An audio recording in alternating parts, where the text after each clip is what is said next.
to the Nerd Cave News. I am one of your hosts, Zach Dykes, joined along with We Got Spirit, yes we do. At Nerd Cave University, we get hyped by our mascots cheers and booty shaking. The shepherd of creatures of limited intelligence, it's Nate, the nerdy nerf herder. That's an interesting exposition. And it was a good name. You know, I'm about to say, it definitely didn't top last week's, but it was a good name. Do you think it was my delivery? Maybe, but then again, I don't know. Let's go one more time. Let's go one more time. I didn't want to like peak the audio here. Yeah. Okay, so here we go. I'm turning it down. Welcome to the Nerd Cave News. I am one of your hosts, Zach Dykes, joined along with We Got Spirit, yes we do. At Nerd Cave University, we get hyped by our mascots cheers and booty shaking. The shepherd of creatures of limited intelligence, it's Nate, the nerdy nerf herder. Better delivery. I don't know. I like Nate. Something about it. The nerdy nerf herder. I don't know. Let's go the whole let's go the whole show, and maybe it'll grow on me. But it's a good name. I'll say it's not great, but it's a good name. Man. I mean, they can't all be winners. Let's be fair. Oh, I'm gonna come and fight you. Listen, I'm gonna come and fight you. Well, while Derek is bleeding out on the carpet, this episode is brought to you by Epic and Patreon. Do you love video games and supporting the Nerd Cave at the same time? Do you fancy games? Derek, you're dismissed. You're dismissed. Amy will beat you up. I will revive you, and then I will beat you up. I will spend months tending to your wounds just to beat you up again. It's like, oh, are these healed? Time to create some new ones. Yeah. Do you love video games and supporting the Nerd Cave? Do you fancy yourself a Fortnite champion or love playing Rocket League? If you don't like either of those games, that's okay, because the Epic Game Store has got all the video games. They got all the cool things. You like Guardians of the Galaxy? Because, man, that story is great. You want to check out the Batman Arkham series that you never got to back in the day? Guess what? They got those too.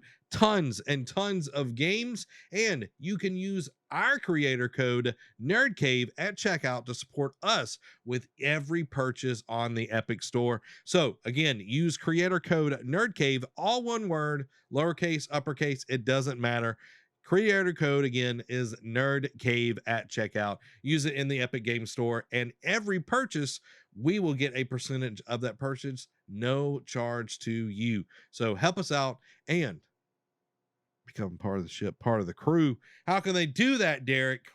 If you want to jump on this crazy wild ride of a ship we call the Nerd Cave here, you can go over patreon.com/nerdcave, just like our wonderful crew members already have, such as Brandon, the Salty Santa Hicks, Richard Newell, Daniel Sanford, Rushing Waters Yoga, the Conductor, Marilyn James, Martin Sager, and Brittany, the Granny Bee Harrison.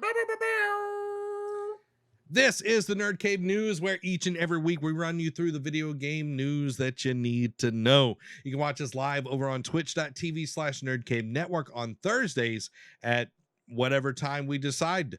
Or you can watch the show later on youtube.com/NerdCave Network. If you like bite-sized nuggets of gaming news, you can check us out on TikTok. I might put something over there. You never know. This month is January, which means we've got a game club game going on right now, which is Halo Infinite. We're playing through the campaign, and I'm grinding in multiplayer along with a lot of the Nerd Cave crew. We have an awesome XP group each and every Tuesday, guys, so come be a part of that. I dropped 33 in competitive Tuesday night. Yeah, I don't know what that means. I'm guessing that's no, good. That's really good. Have you ever like play? What, Derek? You got 2 kills one game. You felt pretty good about that, didn't you? Yeah. I got 33. I thought you meant went rank 33 or whatever. No, I killed 33 people in a match and ranked. You literally popped off. Yeah. So Nonetheless, that's what we're playing, guys. We are going to pick a day and we're going to discuss Halo Infinite's campaign. Yeah. And we're going to bring people on and they're going to get to discuss it, or we'll bring comments or whatever. It's going to be a whole show where we talk about Halo Infinite. Are you excited about that, Derek? I am. So I know I am. I'm enjoying the game. I am. I'm loving it. I'm loving it. And apparently there are perks from Game Pass Ultimate for Halo Infinite. So check those out, guys. But we've got a lot to discuss, Derek, and I hope that you brought your space diaper, because this is going to be a long one. Wrong show, sir. Going to be a long one. If you want to hear us talk about Book of Boba, you should go and check us out over on YouTube and watch our discussions of Book of Boba. But that's not why you're here. You're here for the gaming discussion. And first up, because we're talking about Star Wars, we got some Star Wars news for you. Yeah. Rumor: Star Wars Jedi Fallen Order 2 to be revealed this spring with a release set for fall. So obviously it's been some time. It's been a couple of years since Jedi Fallen Order came out, so everyone's frothing at the mouth for a sequel. Fallen Order, it was the first game in a long time to be a well-executed single-player Star Wars game. Respawn has been working away at a sequel ever since the success of the first game, and according to Jeff Grubb, we might be seeing it soon. In a recent Giant Bomb video, Grubb tells players that we can expect a reveal sometime before E3, potentially even in May. Expect to hear about the game in a significant way before E3. He says in a quote, "If this is the case, it wouldn't exactly be surprising, since E3 hosted their own EA Play prior to E3 last year. That's likely when we'd see a big reveal for it, since it was kind of a thing EA would keep for their own event." And I think did I write it in the doc?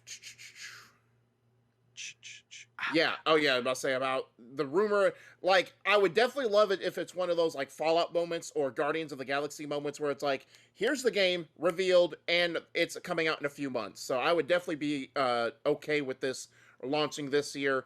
Do I think it'll launch this year? I mean, I think like with a lot of games, it'll probably get a fall date and get delayed till spring. Yeah, I hope that we see it this year. It would be dope because it has been a while. Yeah. You know, I literally played it late over on Facebook Live, so it has been a hot minute, Derek. It's been a hot minute since I've got my hands on it. I love the first one. Cannot wait for the second one, and that they're actually doing it. Like, I know they were doing it, but it was like, when are they ever going to say anything? Right. When are they ever going to say anything?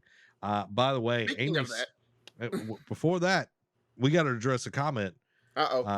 Amy says, talking about the names. Now I can take it because I know there ain't nobody better than me at names. That's true. You do have a lot. Like I said, you have had more bangers than, misses. So therefore, you are the queen of names. Mm-hmm. You know what's going to be the queen of my PlayStation 3 when it comes out? Talking about that Star Wars KOTOR remake.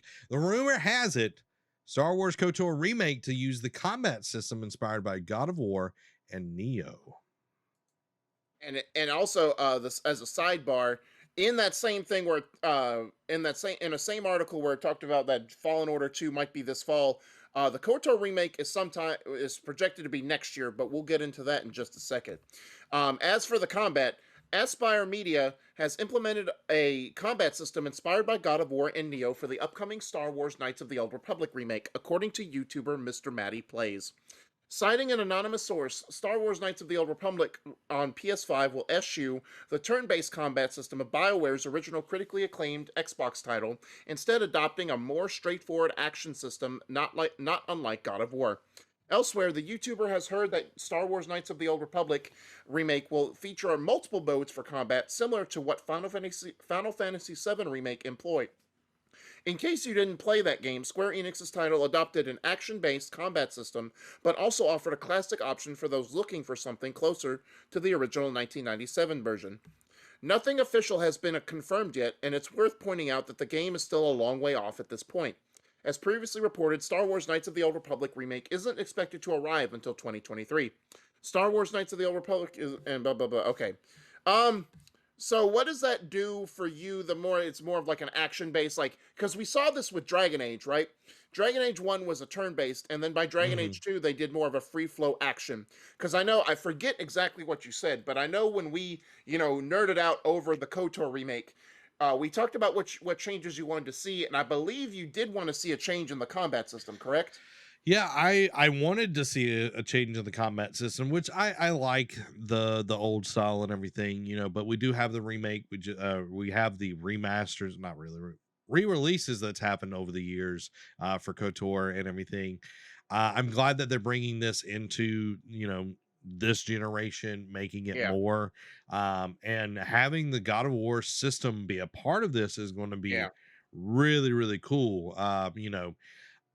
And it being where you can do different things, like you don't have to just play like that. It will, yeah, you can play the more RPG, the turn based and all of that. Not really turn based, but you know what I yeah, mean.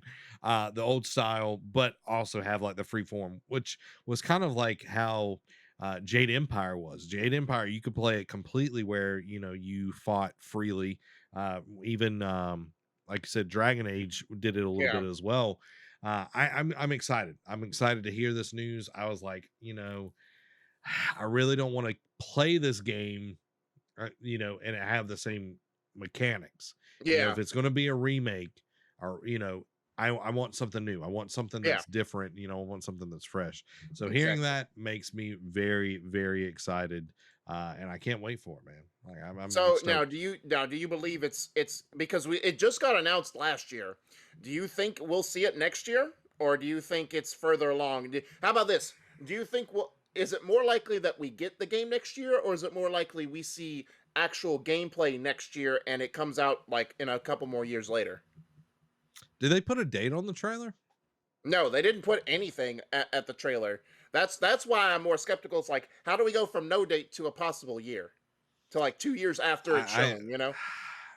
like if they do, if they've been working on it, I could see next year. Yeah, Because they did close down several different things, but that's EA. yeah, I think it's 2024 at yeah. earliest. Like I don't think 2023 is going to be happening, I for think they sure. try to get it out by next year, but I don't Yeah, think it yeah. hits it. But with everything that's going on in the world and everything, like I don't Yeah. think it's going to happen straight up. I So I I think just to put a pin in it, I think depending on when Fallen Order 2 hits is when they're going to want to, because I don't think they want to put mm, two no, big Star Wars games in the same year. So if Fallen Order 2 comes out this year and doesn't get pushed, then I think it's more likely that we get KOTOR remake. But if Fallen Order 2 gets delayed till 2023, I think they do push KOTOR remake till 2024. yeah, I agree with you 100%. Let's move on to our second set of games. Kirby and the Forgotten Land trailer details copy abilities and co-op and the March release date. So we're gonna take a trip on this trailer Yeah. that Derek supplied us. So here we go.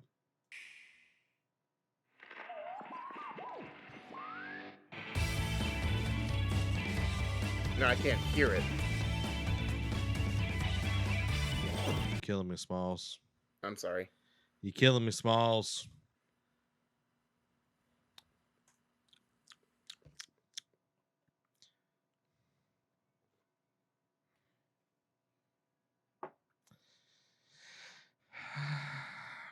You I killing me, know. Smalls. I'm extra. I'm sorry. Yeah, I'm gonna have to edit all of this. I'm not. This is all Derek's fault, everybody. Just putting that out there right now. This is all Derek's fault. Put fives in One the chat if you think it's my fault. 1000% Derek's fault. I don't even know why it wouldn't be playing for you. Well, no, it's playing. I just don't hear it. Uh,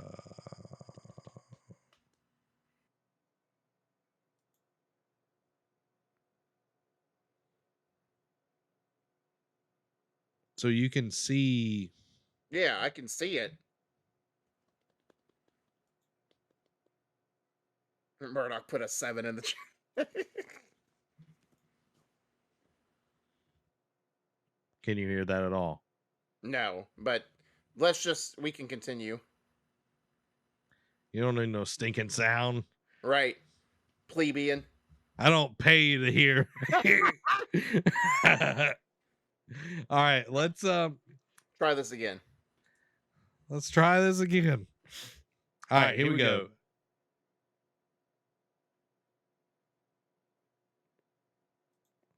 Hold on. Derek messing me up.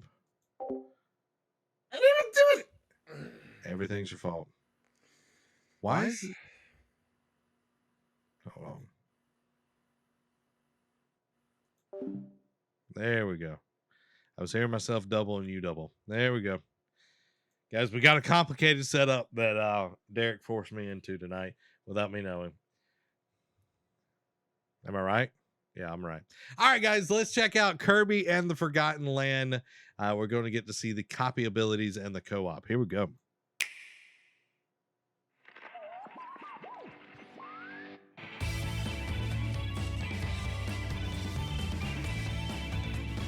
I didn't realize it was Kirby's 30th anniversary. It's crazy. Yeah, I know.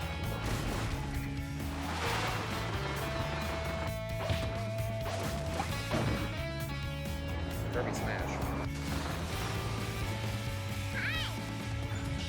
Wallaby.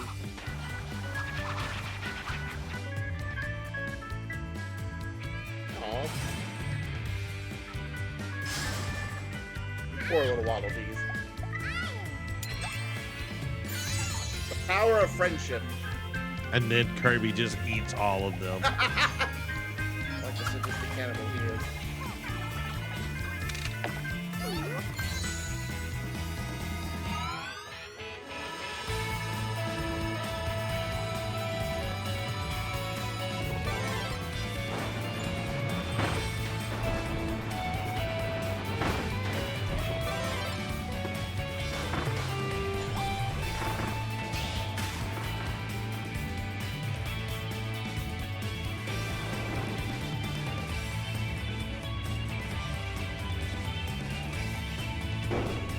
Feels very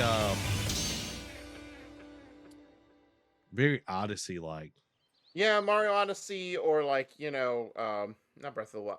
Well, because, I think Return to Dreamland was like the last, I think, 3D Kirby movie. Or not movie, game that they did. But yeah, I do get a Mario Odyssey vibe from this for sure. March 25th, so that's around the corner.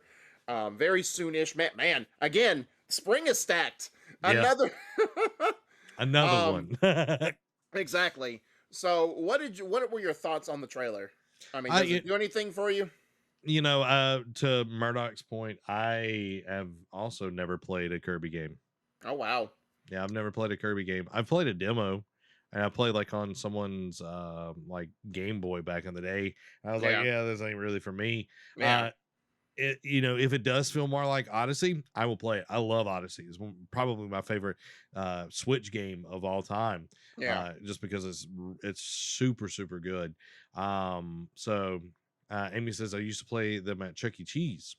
I didn't even know they were there. Me either. There you go. Learn something new every day. Yeah. Yeah, I like it. I think to Amy's point, I love the game aesthetic. Mm-hmm. I think it looks cool. And if it plays anything like Odyssey, I'm down. I'm down to clown. And you can already see like they've got like the cool little mini games. Oh yeah. That that are in Kirby games are also in Odyssey. So yeah. What about you? No, I'm about to say I've never been the biggest Kirby fan.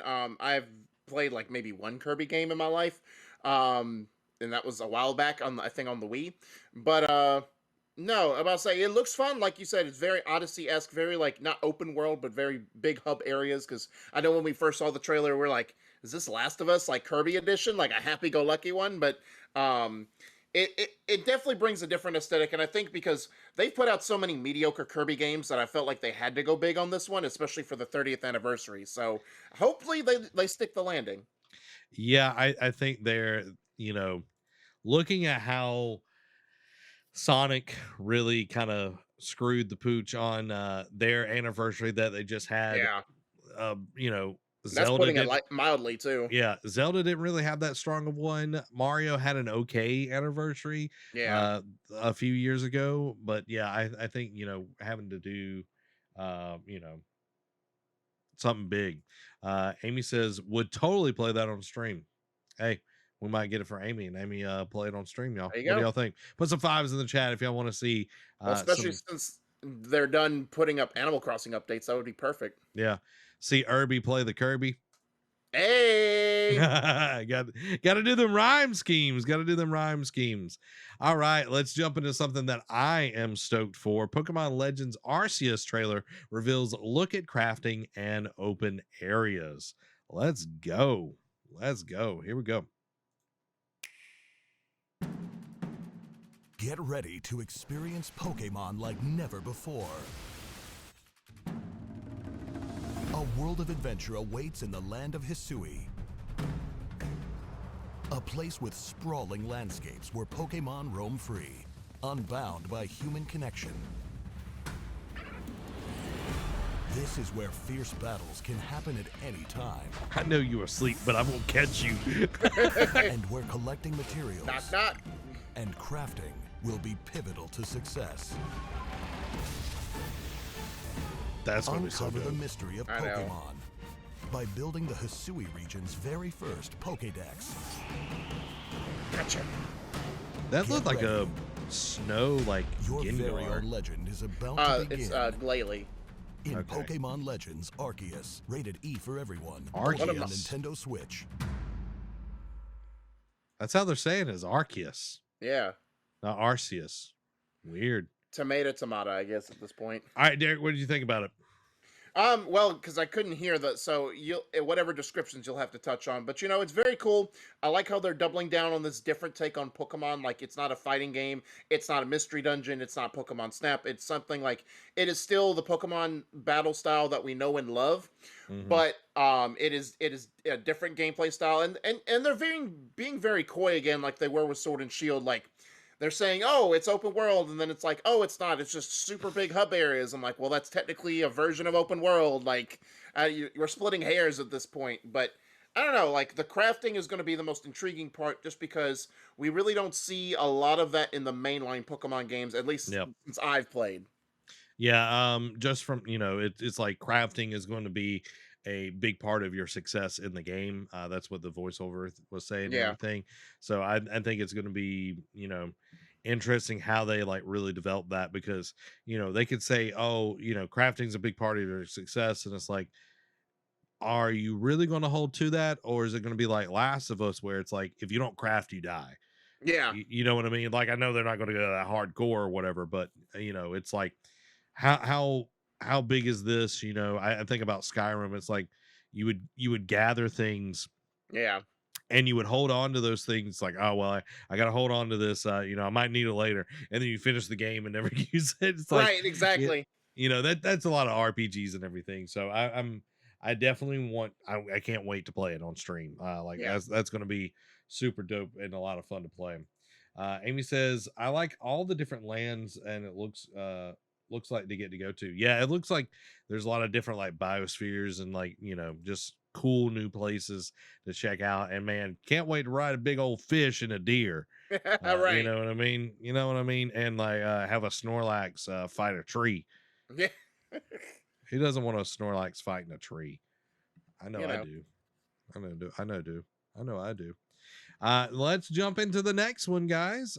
This is our ongoing series, PlayStation News. We got some Days Gone updates. Murdoch, just strap in. I know you're going to be excited to see how the mighty have fallen, all the cockiness from last week and everything. But first up, Days Gone might not have sold 8 million copies. So it was only a couple days ago when Days Gone creator Jeff Ross claimed that Ben Studios' game sold as much, if not more, than Ghost of Tsushima, having also hit the 8 million copy sold mark as well. That, however, isn't as accurate as it would have previously thought, as Ross has admitted where his source came from. Speaking with Twisted Metal creator David Jaffe on a live stream, Ross revealed his source comes from a now offline website, GameStat. When the site was live, it tracked trophy data, and it was based on player trophy data that Ross based his figure of 8 million copies sold. Quote, where I got my data from, I had access to a lot of telemetry, and I could see stuff, and when we were at 5 million copies, when we were announced at 5 million copies, the telemetry data was at 5.8 million. I was actually using an external website. I think they're offline now, but they were using trophy data and it lined up with our internal telemetry data. So for me, it's like good enough. The problem with using trophy data is that it doesn't actually account for physical copies that have been resold or used or the amount of downloads from the game being available on PlayStation Plus. It may be very likely that Days Gone, in one way or another, has reached 8 million players, if not more. Quote, I think GameStat still has the data archived. Based off the 8 million mark, it matched our telemetry, and so I'm like, good enough, so maybe it was 7.7-ish, maybe it was 8.2-ish, I don't know. That's why you always fact check before you, because, that is a very valid point, that it's like, you don't know how many people have rebought the game, how many people downloaded from Plus, or how many people have let their friends borrow it when they're done. A few comments from Murdoch in here. Fake news. No one beats ghosts. No one. Conspiracies, lies, shenanigans, and I'll leave the last one for anyone in the chat to read. It. I think he put the cart before the horse on this. Yeah. He definitely, it's his baby. He's wanting to, fight for it. Like it might be something that's done and everything, but I definitely feel like he was trying to fight for it and everything. Um, you know, again, the sales don't count for the reselling and all of that. Yeah. The people that share PlayStation accounts, that sort of deal. It just plays and sells are different. Yeah. Ships and sells are different as well. 100%. Um, but like Tsushima's ancestors have ruled in their graves. What? Rolled in their graves, I Well, think. yeah. So plus Tsushima's had less time out, Yeah. as you know what I mean. So we're not going to get super deep in that. Yeah. But I just think it's kind of funny after last week, him touting it super big. Walking back his his boastfulness. Yeah, his boastfulness. But we're not done with Days Gone, guys, because we got to keep talking about it. The director revealed that food and water management was considered at one point. He also revealed that space diapers were also considered at one point. Leave the space diapers alone at this point. No. Speaking during an interview with FTW USA Today, Jeff Ross, the director behind Days Gone, has revealed that the development team had at one point considered implementing food and water management in the open world PS4 title. Ross explained that these elements were toyed with as a lot of survival games were doing similar things, but ultimately they decided to redirect these portions of the game into the player's bike, which required players to manage fuel. Quote, at one point we did discuss the player having food and water management because that's what all the survival games were doing. It was too much for the kind of believability that we're going for, eating a candy bar that's going to immediately give you 100 hit points or whatever. So we basically said, let's take the survival mechanics like the food and let's move them to repairing bike damage and managing gas. One of the things we didn't message very well was the crappy fuel performance at the beginning. It's really bad. By the time we needed to formulate this type of reality, there was no more voiceover to record. We couldn't pack it into some sort of exposition like, hey dude, it's 2 years after the apocalypse. Gas is kind of turning into vapor. 3 years into the apocalypse, you would have terrible gas mileage. If you're jaded about it, it's just one more thing to kind of make people say, oh, this game is terrible. Which I kind of agree that I like how, they transformed it into repair the bike, and keep up with gas and fuel management, because food and water on top of it is just, I don't know. I know a lot of survival games do it, but to me, Days Gone is not while it is surviving in the zombie apocalypse, it's not a survival game at the core of its gameplay. So to me, it would have been out of place, and I feel like food and water management are overdone in survival games. Like, I know it's a core pillar, but to me, it's overdone. Oh yeah, 100%. I think having the gas and the managing the bike makes more sense. Yeah. We already have too much realism in games at times, so like keeping that away from there is definitely a good thing. Yeah. Murdoch says, I don't have time to live another life in my video games. Exactly. Yeah, Eat. 100%. I barely have time to eat and drink. What you mean I gotta feed my character? Yeah, 100%. But we're not done with Days Gone, guys. We got two more stories. Days Gone 2 would have been the definitive version of the series' original vision. Jeff Ross, the director behind Days Gone, has revealed during an interview with USA Today that had Days Gone 2 happened, it would have been the definitive version of the concept. Ross revealed that a follow-up to the 2019 PS4 title, which sadly was shot down by Sony in favor of a new IP, would have involved protagonist Deacon and his partner Sarah, along with expanding on elements of the original game. Excuse me. Quote, we would have kept the heavy, strong narrative. We would have kept the bike, obviously, and I think we would have expanded the tone a little bit in a more technical direction. Kind of like, all right, now we have all this neurotech, what can we do with it? The tone would have expanded one ring outward towards some of the new reality. I think this would have been a little bit more, I don't know, say Avengers, but something where the player had resources, had some sort of the remnants of whatever the government had. Sony Bend Studio is currently working on a brand new IP, although, okay, blah, blah, blah, blah, blah. All right.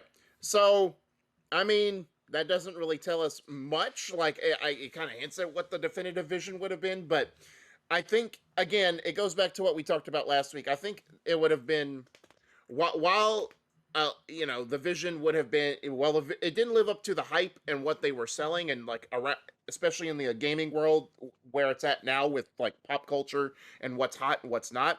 I still would have thought a sequel would have benefited for the studio. Now, if that had flopped, then I would have been like, okay, then now you can kill the franchise and move on to something else. But I don't know. It's always tricky when you're trying to expand. Like, I know when you have like, it's like season 1 of Mando. You're establishing all this lore, setting up the universe, and so season 2, once you've established all that, season 2 could be bigger, better, and a lot more thought put into it. It's the same thing with games. It's like we're going to get into it into our next segment, but Horizon Forbidden West. Zero Dawn laid the groundwork, had a lot of good things going for it, and then Forbidden West, we see more and more. It's just expanding, taking what all worked in the first game and just making it bigger. Yeah, I'm gonna need Jeff Ross to stop doing interviews because I'm tired of having to deal with Days Gone news. This thing is dead. Put it in the ground. We got one last one. Open world Resistance game. My God, it would have been awful. Resistance. Yeah. Oh my God, the controllers were so floaty. Was pitched by Days Gone director. Wasn't keen on Siphon Filter reboot, which Siphon Filter is dope. But let's get into this. Jeff Ross, the director behind PS4's underrated Days Gone, has revealed during a chat with David Jaffe that he once pitched an open-world Resistance game to Sony, but they shot the idea down along with a potential Days Gone 2. He also revealed that Siphon Filter was another IP that the company could potentially utilize, but Ross admitted he wasn't interested in rebooting that particular franchise. Quote, are there any other IPs that we have that we can use? And the only ones that we had was Siphon Filter. But honestly, I have zero ideas on how to reboot Siphon Filter. I was not interested in that at all. The pitch I was making was open world Resistance, which would be rad. All these open world loops that we figured out, it almost wrote itself with Resistance or so many aspects of that property that lends itself to open world gameplay. They weren't interested in that either, and I don't know how well it sold. They were interested in almost anything but a Days Gone 2. Ross, so, I don't know, like, it seems, I'm glad they're going with a new IP altogether for Ben's studio, but I kind of agree with him that they've only been known as Siphon Filter, and it's like we've done so many games, like, and they probably don't even know how they would.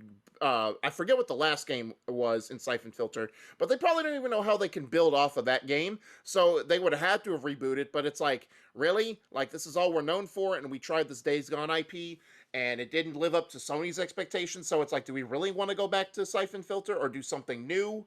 Because I do think Resistance needs to have another shot, like redone from the ground up or just a completely new game. Who's going to do that? I don't know. Maybe Bluepoint at some point maybe gets a shot. But I do think it does lend itself to be redone. At the same time, I get where Ross is going, where it's like, we got to do anything but Siphon Filter, but Sony's like, we want anything from you but Days Gone. So they're at a stalemate. Yeah. Murdoch says Days Gone, more like Cell's Gone. Man, Murdoch with the sass tonight. Well, you know, Days Gone is about as fresh as a As a freaker. There you go. I was going to say something a lot meaner. But we got something a lot more fresh. We got some Horizon Forbidden West updates. So here we go. First up, Horizon Forbidden West will offer better rewards for side quests, which was like one of my biggest pet peeves about the first game. Well, and it's a pet peeve for any open world RPG. It's like, why am I doing these fetch quests? Do they benefit me at all? Yeah. Guerrilla Games has revealed that one of the many improvements coming to Horizon Forbidden West includes better rewards for side quests. Speaking with Game Informer, the game's director, which I will not butcher his name, commented... Matthias de Jonge. Sure. Excuse me. Quote, there's a lot more variety in that sense, a more sense of accomplishment that you actually get something cool in return for doing these quests. That was another part where we felt like we had some room for improvement. So you get a cool weapon or you get a cool outfit, something that's really useful for your next quest or activity. That's not, it's not much to go off of, but it's still the fact that you get beneficial, it's beneficial. And it goes back to what, talking to bring back up Ghost of Tsushima. Everything you did, even though it's not an RPG, everything you did, like side stuff, like go find the hot springs, go do these bamboo trainings, it benefited you in the long run. And I think we're seeing a change in these, and just from starting from scratch, open world games where you have to do something that everything you do has to have a purpose or give you some kind of reward. It can't just be, oh, you get a trophy at the end, or you'll just get, hey, thank you for completing this and not get anything, as a reward. Yeah, and with like Ghost, some of my favorite things were like getting the abilities, like the legendary abilities and everything, because they always had like a cool, like it was like a mystical story that went with them. Even it's like, okay, you're going on a quest to like help people or whatever, you at least get supplies, leather, iron, so you can actually do something to improve your weapons and your armor and your bow and everything. Like there were so many things along the way. Everywhere you went, there was something to improve how you play the game. And you could even get resolve points or whatever. You might find a shrine. There were so many things within the world and everything. I just felt like Horizon, the first one, was kind of lacking that, but it was 2016, right? It came out Horizon 17. So it's been a while, and there's been a lot of development and in the game world and everything. So I definitely feel that. Murdoch writes in, he says, I've been playing games way longer than most, and I stand by that. Ghost knocked it out of the park, and you don't say that, you're better. He took offense for Ghost and everything. He says that Ghost and Red Dead need to be a masterclass for game development, even GTA. Yeah, I would agree. Ghost is way better than all of them, though. I love Red Dead. I love Red Dead. Red Dead 2 was really, really dope. But more. Come on. That a girl. That a girl. All right, let's move back into Horizon Forbidden West. The game will see you spending more time with key characters throughout the game, apparently. Speaking with Game Informer, Horizon Forbidden West narrative director Benjamin McCaw has revealed that Guerrilla Games has placed emphasis in spending more time with key characters in the upcoming sequel. He goes on to say, quote, the big focus, though, that we wanted to change from the first game to the second is that you get to spend more time with key characters. That's something we try to do consistently throughout the game, not just for characters that you meet along the main quest, but also certain side quest characters. They don't just go away after one quest. Elsewhere, Guerrilla Games revealed, okay, and then better rewards, yada, yada, yada. So, again, they keep adding more stuff, and they do bring up a good point. The main quest did have you stick around, what was it, Aaron, the Mhm. the guy with the mohawk, like the Yeah. dude bro type of guy, and then the Sun King. Like those felt like along the main quest, those were like your main characters that you kept having back and forths with.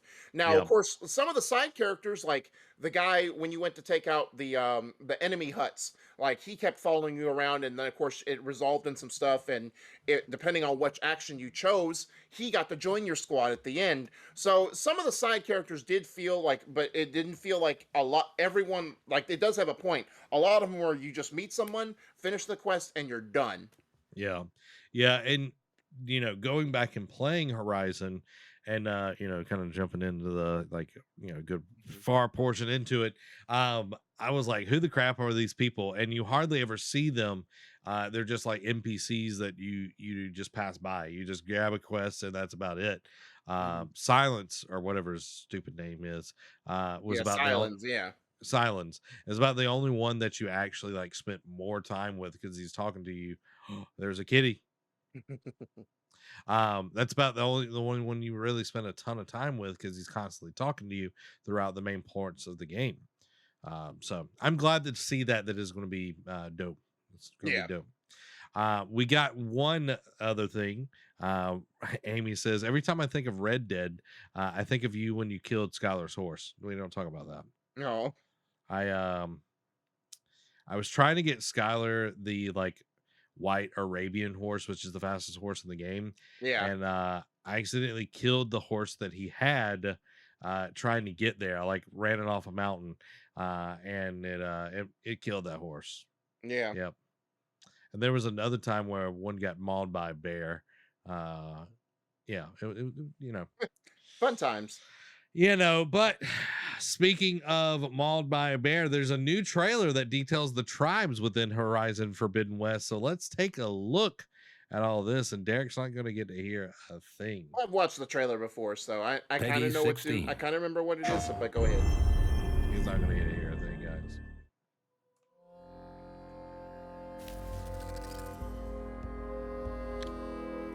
I like the bassoon going on. At the eastern edge of the Sundom, the Oseram stake their claims on the frontier. I know. Tinkers, builders, revelers. Meanwhile, the Karja guard their border, afraid of what lies beyond. In the Forbidden West. In Plainsong, a red blight consumes the fields, Imagine running over that beautiful. threatening to destroy the cycle of life and rebirth. The Utaru sing to heal the land, but no hymn will save them. And further west, the Tenakth. 3 clans, each as different as the lands they dominate. After generations of bloodshed, they now cling to a fragile peace, faced with a new enemy. Regala and her rebels. Yet as deadly as they are, there are rumors of an even stronger tribe. Strangers pass the shore, searching for secrets on the very edge of the West.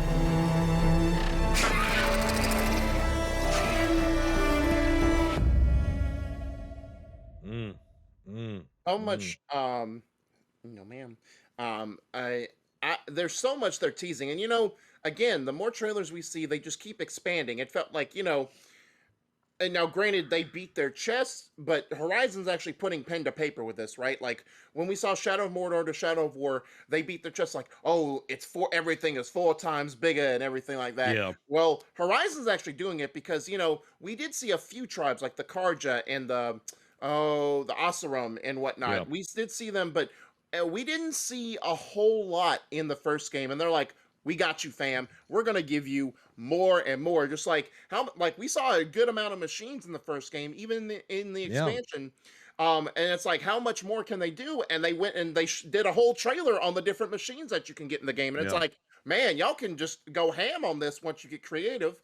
Um, so I love seeing it, and of course they have intrigue. Like, of course, I think it's the Regala, the other tribe that can control the machines, is what they call them. Of course, that's going to be your main enemy faction in the game. I also like how they tease. It's like, oh, in the far west, they have Yeah. these that discover the. I want to see. I hope it's not just one of those teases where they touch a little bit on it and then never touch on it again throughout the rest of the game. Or I hope they DLC. play.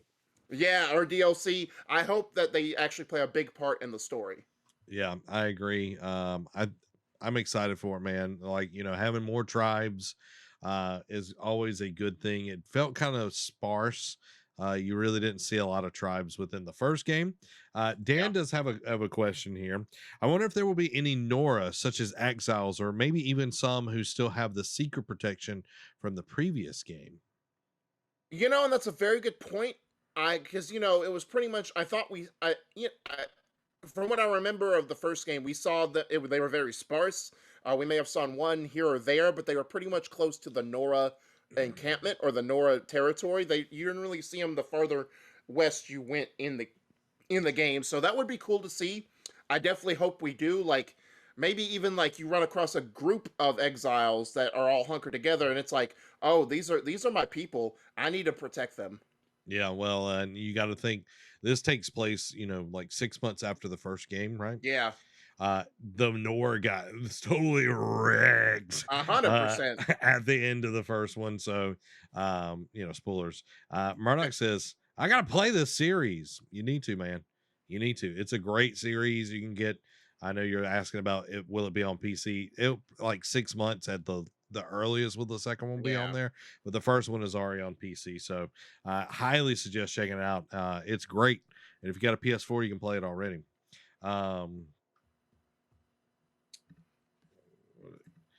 Great point. What happened to games finding your saved from previous versions and giving you good stuff for playing older games? Oh, that would be dope.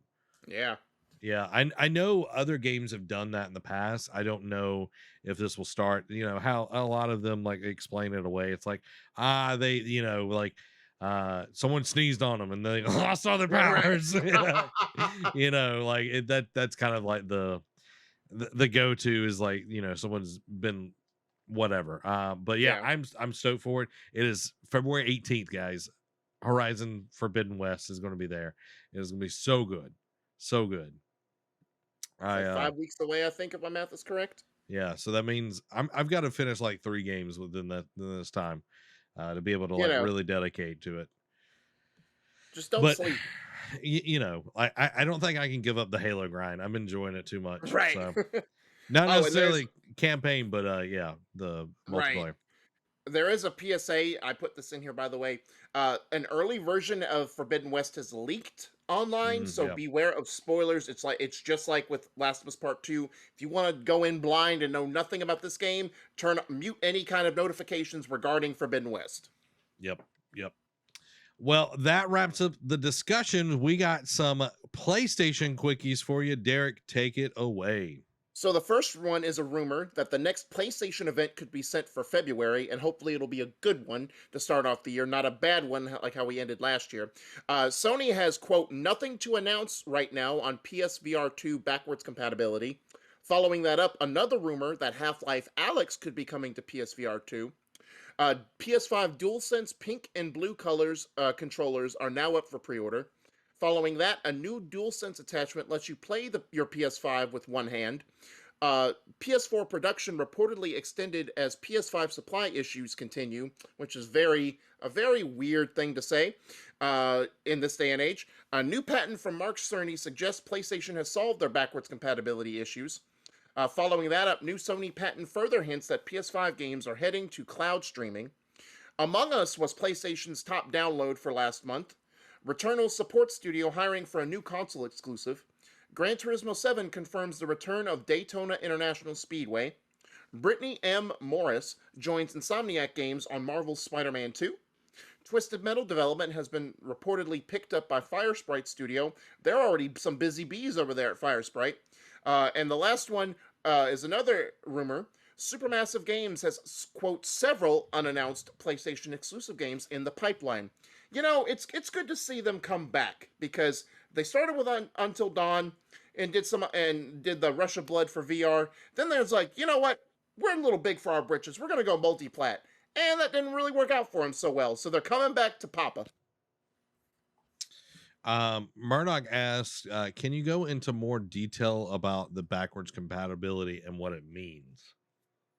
Or the VR. I'm guessing VR and probably PlayStation. So for the VR, I'm sure like the backwards compatibility means for like PSVR. Well, like can you play PSVR 1 games on PSVR 2? They have nothing. I'm sure they have nothing to announce on there. Like it said. I'm sure people were like, it's like with anything. Oh, I didn't get a chance to play this game on this old system, but I have to get rid of it to get the new thing because money's tight. But can I still play old game if I want to go back to that? So, as far as their backwards compatibility, I didn't read the article in full, but what I think I remember what it is I think they go back to anything older than PlayStation 4. Now, they could be meaning that going forward, that they solved whatever they have like some tools in place that to be able to play like when the PS6 comes out, they can just flip a switch and be like, all right, PS5 games can be on there. But I also think they're talking about it's like, hey, maybe we can do what Xbox did, where they went from 360 and then added original Xbox games. We've solved an ecosystem problem where we can probably put PS3, maybe older games on there as legacy titles for PlayStation if we wanted to down the road. Now it's a patent, so don't expect it to maybe go anywhere, and don't expect it to come anytime soon. But I think that's what they're talking about. I'm not too sure. I know I found the article was on PlayStation Universe.com. I don't remember what day it was posted. Now, I know I posted it within the last week since it's on here. So go just if you want to go search the feed on NERDCAVE, you can go and find the article on there too. I think it was it might have been either Monday or Friday or Saturday when it was posted. But it was earlier in the week. So one thing that would be dope and that has plagued the PlayStation console has been the backwards compatibility with PlayStation 3. So I think that might be what they're alluding to, is that because PlayStation 3 games have not been backwards compatible with PS4 or PS5 because the system is so different. Because PlayStation 2 and PlayStation 1 games have been backwards compatible, and PlayStation 4 with the PS5 is also backwards compatible. So I think that might be what they're kind of alluding to, is that, you know, we might be able to get, you know, PlayStation 3 into the ecosystem and be able to play those games, and you know, we'll start selling them to people. You know what I mean? So I think that might be a big part of it. Wish I could use my Gran Turismo 2 saves. Man, me and Gran Turismo 2, that goes back, man. I love that game. Such a good game. Like if they remade that game, I'd be happy. I don't want anything else. I don't want this newfangled stuff. I don't want this newfangled stuff. But guys, that doesn't end the show yet. Derek has got to get to the speed bag and take us through the quick hits. So here we go. So first, Apex Legends Dark Depths is now live with a new habitat map. E3 2022 will be an online-only event once again. And then Jeff Keighley comes in and confirms Summer Games Fest 2022 is a thing.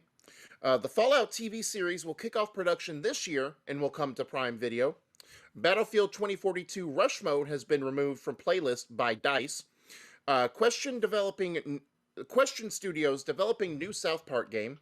Mario Kart 9 reportedly in development with, quote, a new twist. Sega will drop NFT plans if fans see it as, quote, simple money making. Rumor, Quantic Dream developing second AAA game based on the Dark Sorcerer tech demo, which we saw this once before, when they were showing off stuff in 2013 for Kara around the same time Beyond Two Souls was happening, and eventually turned into Detroit Become Human. So they're trying to hopefully get lightning in the bottle once again. Epic Games reportedly signs a deal with Paramount, which you can, they're a sponsor of us now. Take-Two, Epic, not Paramount. Take-Two acquires Zynga for nearly $13 billion with a B Whoa. dollars. Rockstar parent company wants Zynga to turn its biggest series into mobile games. Sniper Elite 5 will add location inspired by Guernsey. Another rumor, Red Dead Redemption 2 next-gen patch to be revealed this year, with a RDR1 remake or remaster still coming. Final Fantasy XVI reportedly delays Square Enix's new PlayStation exclusive game reveal. Halo Infinite Big Team Battle fix coming soon, with a February update to address cheating. Sega opens new studio led by former Phantasy Star Online 2 producer. Another rumor, reports claim GTA 6 could be the only, quote, new Rockstar game this generation. Assassin's Creed The Ezio Collection is coming to Switch February 17th. Call of Duty and Attack on Titan team up for crossover event in the most weirdest sense to start the year. Ken Levine confirms he's, quote, not involved at all on new Bioshock game. Platinum Games president and CEO Kenichi Sato confirms he stepped down last month. Stalker 2 delayed from April 28th to December 8th, which is a huge delay. Hopefully it's not on the Halo scale where they have to fix everything. Microsoft discontinued the Xbox One line at the end of 2020. Free-to-play Battle Royale My Hero Academia Ultra Rumble announced. And Techland reveals Dying Light 2 takes 500 hours to 100% complete, but the main campaign will only take 20 hours.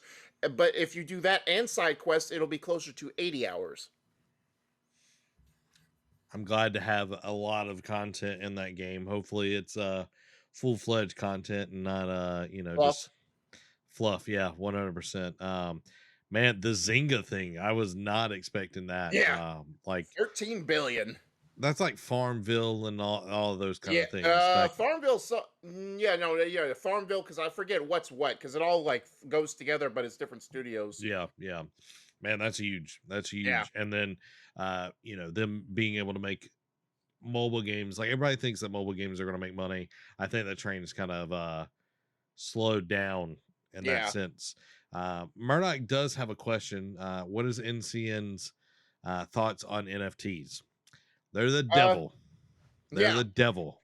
I mean, can they become something positive down the road? Possibly. But I mean, my boss was literally telling me there's this woman, he didn't name names, but she literally draws ugly pencil characters with like long giraffe necks and makes them NFTs, and it makes a killing. It's like, now, for the real artist and for the real people out there doing like real work and trying to get money off of it, good for you. But for the ones who are just basically drawing stick figures with watermelons on their heads or what have you, and basically profiting off it, you're what's wrong with this whole picture, because basically an idiot can just draw anything and make money. Are we that down on art that's what that's degrading it to? Yeah, 100%. I don't know why my screen just went to a totally different screen. But yeah, big fat no, 100% agree with Amy. Anything dealing with like crypto and NFTs and all of that, don't want anything to do with it. I want it as far away from gaming as possible. Gaming already, like these companies, higher ups already try to latch on to so many things and try to make money off of them. And like Sega, it's like, hey, I can already tell you your fans think that. Like, don't do this. Every time I see someone talk about NFTs, they're like, hey, I just put out an NFT. Go buy it. It's like, it's all about money. That's literally it's all about, is making money. It's not like. And you already have a bunch of people like this mindset that figures, with actual artists, it's like, oh, you can't do it for free, or you can't cut me a deal. Like, they already have this mindset where it's like, oh, art shouldn't cost this much. And it's like, when you see Giraffe Neck Lady making millions of dollars, that's what justifies that mindset. It's like, oh, this is ugly, I would never buy this, and you're charging this, like, you should cut me a deal. Like, it's basically, it's definitely it's definitely a bigger brain thing than it is. Yeah. So NFTs, no, I want it as far away from gaming. I want it as far away from me as possible. But things do look bright. I'm excited for the games that are coming out. Like you said, spring is loaded. We got Sifu, we got Pokemon, we've got Horizon, we've got Kirby, like so Yeah. many things coming out in the very, very near future. In the next couple of weeks is where the trickle down starts rolling, and then we don't stop breathing. Yeah, like Sifu, like that might be a day one stream game because Yeah. my birthday, which is February 8th, the day it comes Yeah. out, is a Tuesday. So we might be doing that on there. Well, and if you get the deluxe edition, I think you get to play it 48 hours earlier. Hey, there we go. So maybe even a Monday stream. Yeah. Well, there you go, guys. There is the Nerd Cave news, all the news that you need to know. We hope that you enjoyed it. Make sure if you go to the Epic Store, use our creator code NERDCAVE at checkout to help us increase whatever. If you want to support us, yeah, go support us. And you can go over to patreon.com/nerdcave and go toss us a few dollars and make Derek holler. Hello. Awesome time, guys. We love you. We will see you later. This has been Zach And Nate the Nerf Herder. Nerdy Nerf Herder. Nerdy Nerf Herder, excuse me. My God, Derek. My God. Bush League. All right, guys. We love you. Y'all have a blessed week. Bye.